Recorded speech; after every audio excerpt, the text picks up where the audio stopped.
Olá, tudo bom com vocês? Sou Roberta Rocha e hoje estou trazendo mais um relato sobrenatural. Se você gosta do tema, eu peço que deixe o seu like e se inscreva no canal, porque isso me ajuda muito na divulgação. E se tem um relato que queira estar compartilhando, envia por e-mail que vai estar aqui na descrição. Bora lá pro relato? A antiga casa da fazenda. Nas férias, eu sempre vou para a fazenda do namorado da minha tia, que fica em Minas Gerais. O namorado dela, minha tia, e os meus primos moram lá na fazenda e a família desse namorado dela que tem aquela fazenda já faz muitos anos. Desde quando a fazenda passou a existir, de fato. No verão passado, eu tinha ido para lá, como de costume, só que dessa vez o meu espírito curioso e aventureiro de adolescente não se contentou em ficar somente na piscina e andar a cavalo. Eu queria sair, explorar tudo pela fazenda. Depois de um tempo perturbando meu primo, que aqui eu vou chamá-lo de Pedro, assim ele finalmente concordou em ir comigo. Já que, além de eu não querer ir sozinha, eu também não conhecia muito bem a região, já que ele conhecia ali muito bem. Nós saímos de manhã, um pouco depois do café, e fomos dar umas voltas.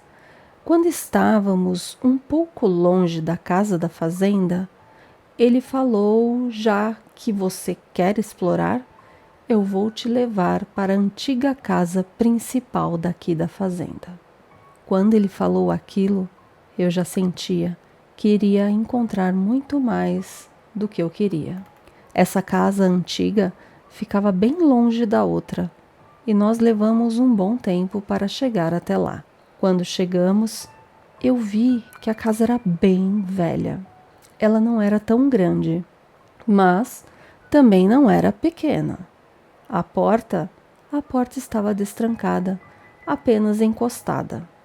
Não era exatamente aquilo que eu tinha em mente quando eu falei que queria explorar a fazenda. Eu estava mais interessada em um rio ou alguma cachoeira, quem sabe uma montanha com vista bonita ou até mesmo uma caverna. Mas era aquilo que a gente tinha no momento. Nós entramos na casa e a primeira coisa que eu notei é que as paredes estavam completamente arranhadas, com umas manchas escuras que pareciam sangue velho e seco. Mas que poderia ser uma tinta vermelha também, né? Uma tinta velha, na verdade.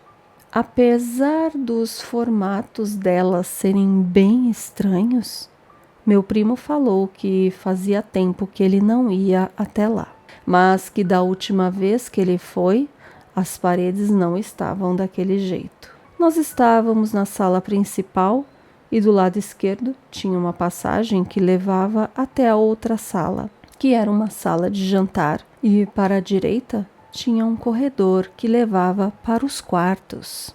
A passagem para a sala de jantar ia até a cozinha e de lá para fora da casa, pela porta dos fundos. Nós seguimos pelo corredor da direita para olhar os quartos e haviam 4 quartos e um banheiro no total. O primeiro quarto estava tudo normal, nada demais, apenas poeira. O segundo e o terceiro, a mesma coisa. Então fomos ver o último quarto, o maior de todos, e foi onde que, no mesmo instante que entramos no local, eu comecei a sentir uma brisa fria e até um pouco de frio, mesmo o restante da casa estando bem quente e abafada. Nesse quarto tinha um armário e nós fomos ver o que tinha dentro dele. Abrimos a porta e nada. Foi quando comecei a escutar o som de passos vindo do corredor. No mesmo instante, agarrei o braço do meu primo e olhei para a porta. Os passos chegaram perto e pararam na frente da porta, mas não apareceu ninguém. Então eu olhei assustada para ele e saí correndo. Ele veio atrás de mim enquanto eu corria pela casa para sair de lá. Eu não vi ninguém lá dentro.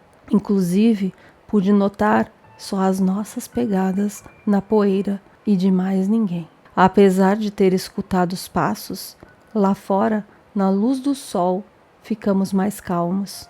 E eu olhei para ele e ia perguntar o que tinha sido aquilo. Mas foi quando ele começou a gritar do nada. A única coisa que ele falava era que estava machucando. Eu olhei no braço dele e começou a aparecer um monte de manchas vermelhas. Logo o pescoço dele começou a ficar todo vermelho também. E eu decidi que era melhor levar ele correndo para a casa da fazenda, para minha tia, a mãe dele, para que ela pudesse ver aquilo. Antes de sair correndo com ele, eu dei uma última olhada para a velha casa e eu vi uma fumaça cinza na porta de entrada, na forma perfeita de uma pessoa.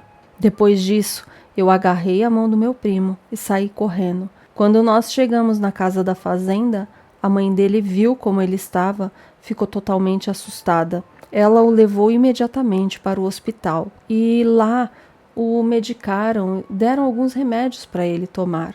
No dia seguinte, ele já estava bom de novo. Nem parecia que tinha tido alguma coisa. Ele me falou que aquela era a primeira vez que ele tinha entrado nos quartos da casa antiga e que era a primeira vez que ele tinha uma reação alérgica e que ele tinha ido na casa antiga várias vezes e que nunca nada do tipo sequer aconteceu. Durante o jantar, nós falamos o que tinha acontecido no dia anterior. Falamos dos passos que ouvimos. Então, o namorado da minha tia ficou preocupado, achando que poderia ter alguém morando lá escondido, já que isso não era comum acontecer por lá. Ele resolveu ir investigar a casa no dia seguinte. Como eu e Pedro não tinha muita coisa para fazer, fomos juntos com ele. Quando chegamos lá, nós entramos na casa e, para nossa surpresa, as paredes não tinham nenhum arranhão, nenhuma mancha de tinta ou seja lá o que for aquilo que a gente viu quando fomos lá no dia anterior. Mas eu e Pedro não saímos da sala. Foi o máximo que nós entramos na casa. O namorado da minha tia procurou a casa inteira e não achou ninguém e nem sinal de que alguém, além de Pedro e eu, ter estado por lá. Nós fomos embora de lá. Nem eu, nem o Pedro voltamos lá sequer outra vez. Mas de uma coisa eu tenho certeza. Eu não vou esquecer tão cedo daquela fumaça cinza que tinha na porta. Isso me serviu de lição, me mostrando que visitar lugares desconhecidos e principalmente antigos pode ser perigoso, além de ter surpresas desagradáveis e riscos que não sabemos que tipo podemos estar passando. Claro, além da nossa imaginação, que pode criar coisas que nem sonhamos um dia sequer imaginar ou questionar.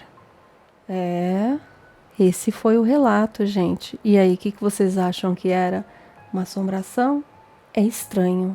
Ele pode ter tido alguma reação alérgica a algo que ele encostou, a algum inseto, algum bicho que ele pode ter encostado sem nem perceber? Pode ser. Como pode ter sido algo relacionado a essa assombração, de fato. O que será que era aquilo? As manchas na parede. Como que num dia tinha, no outro não? Isso se torna algo um tanto quanto estranho, né? Se a gente pensasse pelo lado racional, ele teve alguma alergia, de fato. Mas e essas manchas? E essa fumaça? Será que os dois se imaginaram as manchas que eles viram na parede? Isso é possível? Eu acho que não, né?